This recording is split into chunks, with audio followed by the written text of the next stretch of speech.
In the meantime, we've asked Dr. Moses Owino, the veterinary officer at Kenchik, to pop by to advise Jeremiah on a new venture, how to start up a broiler chicken farm on his Shamba.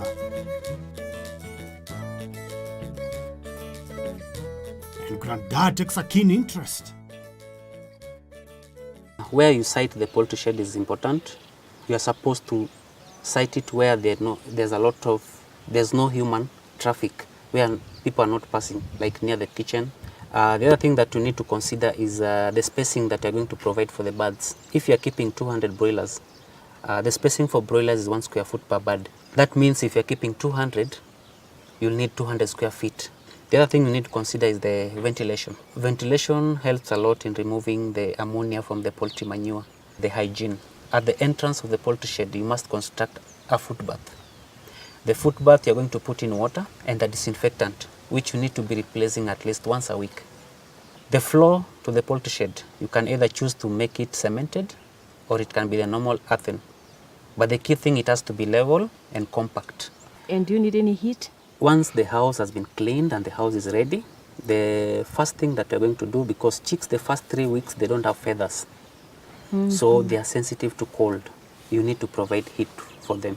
And remember, our house is open-sided. So you need to first of all put curtains on the open sides. The brooder, once you've constructed, you are going to provide heat to the chicks using a brooding jiko. The jiko is just using the normal charcoal. If Jeremiah is serious about rearing healthy broiler chickens, he must stick to the Kenchik rulebook. That's what experts are for. The outlay for a shed and fittings might seem a lot, but it's a one-off payment. And just think of the returns. Although the cost of feed and the price of meat changes, there is still a profit to be made.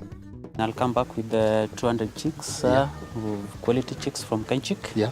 And hope you'll do a good job. Of course, I'll do a good job. Thank you. The veterinary officer for Kenchik returns to check out the new broiler chicken shed. Having invested so much, he wants to make sure all his instructions have been carried out. Jeremiah's financial future could depend on his verdict. I would like you to come and inspect and tell us whether we got it right. Yeah, let's have a look. Yeah. What do you think? You've done well. The roofing is well done. There's a ventilation on top. I've seen you've left quite enough space. However, you got the curtain wrong. Really? Opening, what you fixed up here should be down, so that it allows you to open the curtain from the top, not from the bottom.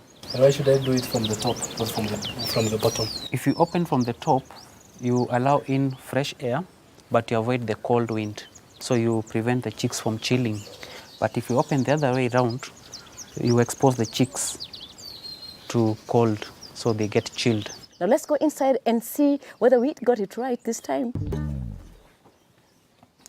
Oh, I see you got the foot bath. You have the hand wash and the dust coat. Well done. Why do you have to wear a coat?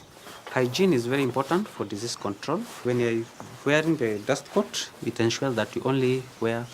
The dust coat is not supposed to leave the poultry farm. So, Dr. Wino, what do you think? Did we get it right? I can see the wood shaving is good. You've got the level right. Right. We talked about 4 to 6 inches thick. The level is good. We've tried to flatten it. That's good. Yeah. Ventilation, this side looks good. And the curtain, you put it on the outside. Right. So you remembered what I said? Yes, that's, yeah. However, at the back, the ventilation is not very good. Oh. So you need to allow the ventilation right up to the end. Okay. So that at least you have fresh air. Right. The roofing from the inside looks good. You see now there's more space. Yeah, right. As opposed to before when the roof was just around. Yeah, right. Yeah, and it's quite high. Yeah. And the brooder, I would say it's good. You made it round. Yeah. Chicks, when they're still young, the first 3 weeks, they like crowding into sharp corners, especially when it's cold. When they crowd in a sharp corner, when you come in the morning, you find that 1 or 2 have suffocated. If you make it round, there's no sharp corner for them to crowd in, so you avoid the deaths. The setup in the brooder is good. You are supposed to alternate the drinkers with the feeders, so that the chick doesn't have to walk long distance. Right. The jiko, the source of heat, is right at the center.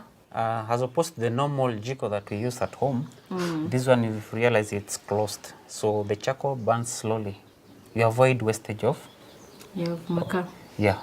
You avoid wasting heat.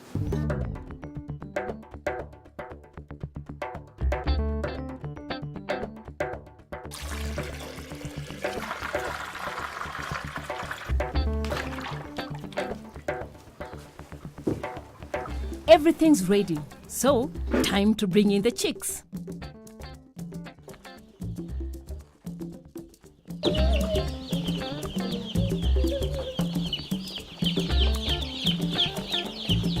Ken Chick, I've given you 200.